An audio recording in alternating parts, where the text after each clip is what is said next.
Hello, I hope you're all getting ready for Pesach, for the Seder with your families. Welcome, esteemed students. Today I'm going to discuss a question that's been bothering me a lot about the Seder.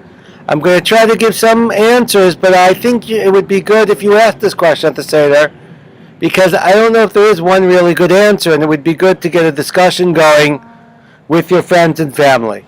And the question is a simple one. Why were Pharaoh and the Egyptian, the Mitzrayim, punished for what they did to us? Now you could say, well, obviously they should be punished. I mean, look, here's a picture of Pharaoh and he's destroying all the people.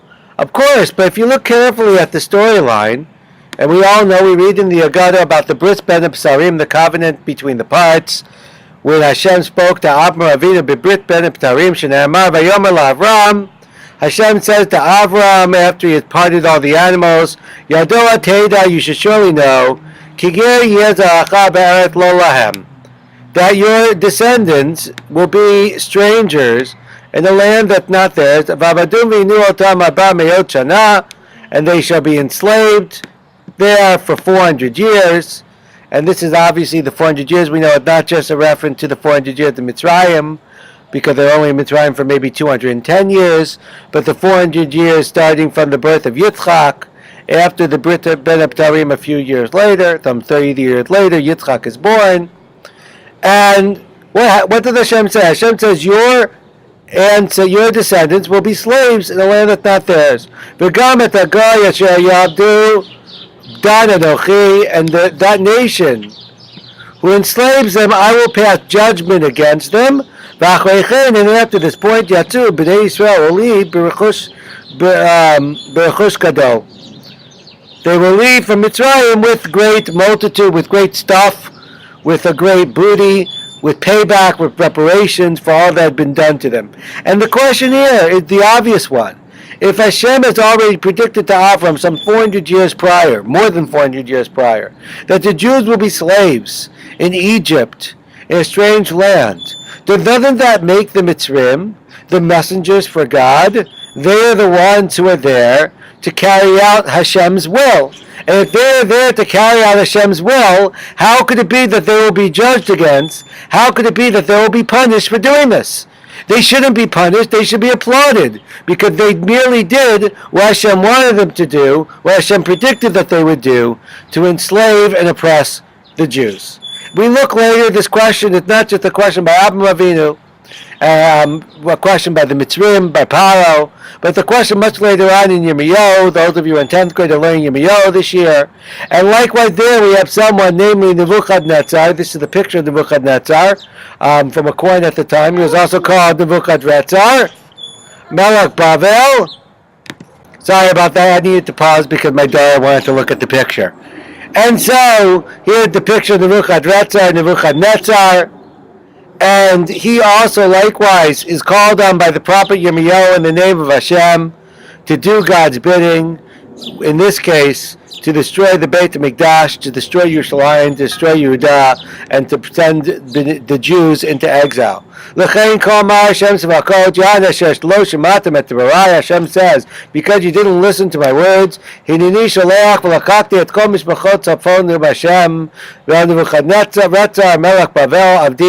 will send Nebuchadnezzar, that's another name for Nebuchadnezzar, the king of Babel, my servant. And he will bring against this land, namely Judea, namely Yerushalayim, namely Israel, and all the other nations around it. And they'll destroy them. They'll make them desolate and empty. Destroyed places forever. So here we see that Nebuchadnezzar, otherwise known as Nebuchadnezzar, is actually given a very rare accolade. He's called Avdi. The only other people in Tanakh who are referred to Avdi are people like Avraham Avinu, people like Moshe Rabbeinu, people like Yeshayahu, people like the Nevi'im, people like David HaMelech, people like Eov. Great tzaddikim are called Avdi, which means my servant, God's servant. Nebuchadnezzar is also God's servant. He's God's servant to destroy the Jewish people. But yet, likewise over here, later on Hashem says that the rise of the Nebuchadnezzar, the Babylonian Empire, will only last for 70 years, and after that they will be paid back for all that they have done. V'ayta kol ha'aretz hazot l'charva l'shama, v'avdu ha'goyim ha'ele et melech Bavel 70 shana. All these nations will serve the king of Babel, the Babylonian dynasty, only for 70 years. V'haya kimlot 70 shana, and when the 70 years are up, Epkod al Melech Bavel v'al-goy ha'unu Hashem et avonam, I will pay back this nation for their sins. The king of Bavel, v'et katim the costume, that's the Chaldean, those are the Babylonians. V'samti oto l'shmot olam, I'll make them destroyed forever. So just like Babylonia was able to defeat the Assyrian Empire, they're going to last for 70 years, and then they too will be defeated. And specifically it said it becomes payback for their sins. What were their sins? That they oppressed the Jewish people. So likewise over here we have the same question. Why is Nebuchadnezzar and the Babylonian being punished? In this case, Nebuchadnezzar is actually God's servant. Why should he be punished for doing God's for doing what God wanted him to do, for destroying the Jewish people? This is a question to really ask at the Seder. Because why is it that the Egyptians are being punished for what they have done to us? And this is a very famous question. It's been asked many times in the past, and specifically was asked by the Ramban and the Rambam, as we're going to see. And we're going to try to present an answer to this question, although I'm going to give a number of answers. I don't know if any one good answer really answers all the questions. It would be a great discussion to have with your family, with your friends at the Seder. V'anacho be'inai. The Ramban says, Kitam v'gamash afal pi, she'ani gazarti azarachal liot gerim be'eret lo lam avadu b'niyotam. Even though I have already made a decree that there will be slaves in the land, and they will be oppressed for a certain amount of time, your descendants, afal pi, even though, nevertheless, I will judge this people that they have oppressed you. The Ramban says they won't be patur. They won't be exempt just because they were doing God's willing. So the question is why? Why were the Egyptians going to be judged for doing God's bidding? Why weren't they exempt because they were merely doing God's decree of oppressing and enslaving the Jewish people? Vatam, and he gives an answer. First of all, they did way more than they were asked to do. What were they asked to do? This is one answer that can be given. When nations are given a task to enslave the Jewish people, the task they are given is merely to enslave them and oppress them, but not to perform genocide. And what did the Egyptians do? They threw our children into the Nile. They tried to kill us. They made our lives embittered. They tried to blot out our name. They tried to blot out the Jewish people. So the first reason given why we punished the Egyptians is because they did too much. God told them to enslave. They tried to kill. God told them to oppress. They threw our children into the Nile. They had the on their hands innocent Jewish blood. And for that I'll give them justice. Did they just do what God decreed, or did they do beyond what God decreed? And this is the important point. When it comes to a mitzvah, the more mitzvah the better. But when it comes to a decree of God to kill someone, to oppress someone, you have to be very careful not to go too far. V'davar barur, it's very clear. Ki ashlachat b'neihem liyor einam b'chlav avadu v'niotam.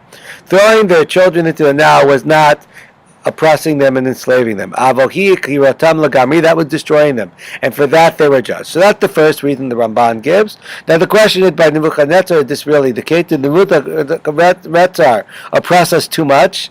It's a little bit hard to say, because Nebuchadnezzar, if you know the history, if you learned it in Yirmiyahu, he actually didn't want to completely exile the Jewish people.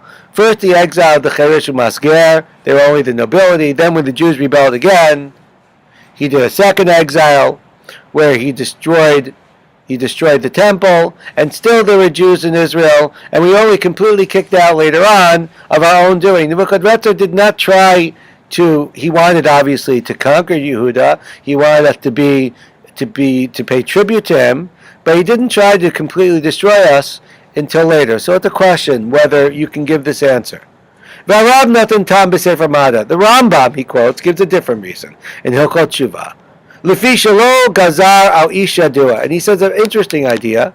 Even though there's a decree that the Egyptians would enslave us, there wasn't a decree on a specific person. Every Egyptian still had free choice. And therefore, even though God knows the future, we still have free choice on what we're going to do.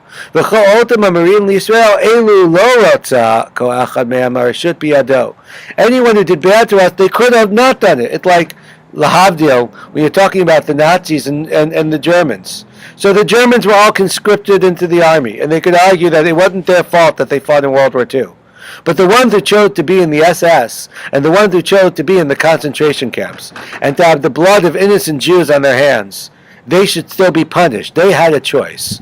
Likewise, the Egyptians who threw us into the Nile, they had a choice. None of them specifically were supposed to do it. Now, the problem with that Rambam is that, first of all, is that true about Pharaoh? Pharaoh obviously was supposed to do it. And if you want to talk about our example, Nebuchadnezzar, Hashem specifically talks about Nebuchadnezzar as being the vehicle of God's anger.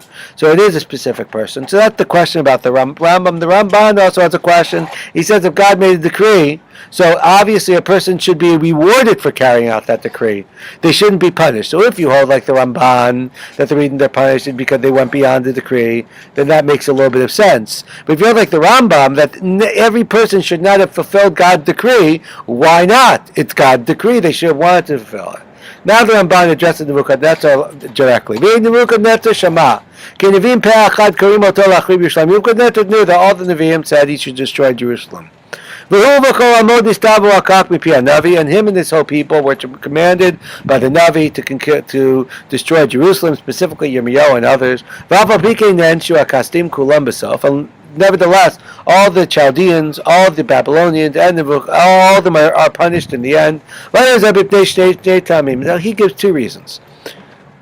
He can't give the reason that the Rambam gives, that it wasn't on a specific person, because Nebuchadnezzar it was. And likewise, he doesn't really like that reason. He says, and we're going to get back to this reason. Because his kavanah, his intent was not to fulfill God's billing. His intent was to make himself greater. His intent was his own glory. And this is a very important idea, which maybe we'll end with in a moment. When it comes to a mitzvah, we say that even a mitzvah that's not lishma, that's not for the right reason, is a good mitzvah. So we talk shalom lishma bar lishma, except in very specific cases. Most of the time, even if you do a mitzvah for the wrong reason, you still get a reward for it because it's a path, a mitzvah gareret mitzvah. Mitzvahs beget more mitzvot, and if you do a mitzvah even for the wrong reason, ultimately you'll do more mitzvot than you do them for the right reason. When it comes to an avera, when it comes to destroying a people, it has to be completely for the right reason. Because if it's for the right reason, then you're doing it for God. But if it's for the wrong reason, you're doing it to kill people. And that can never be allowed.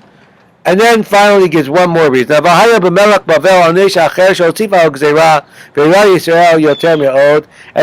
he wants to say that maybe by Bavel also they did too much. They did beyond the decree. And therefore they were punished as well.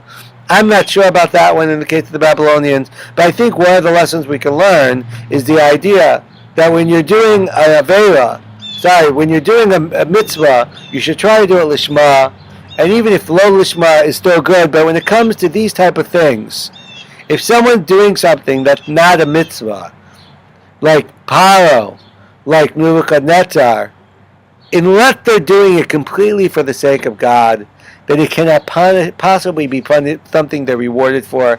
And perhaps that's a reason why Pharaoh is punished, and why there's such an emphasis in the Agada on all the bad things that they did to us that led to this punishment. You should discuss it at the Seder and have a Chag Sameach.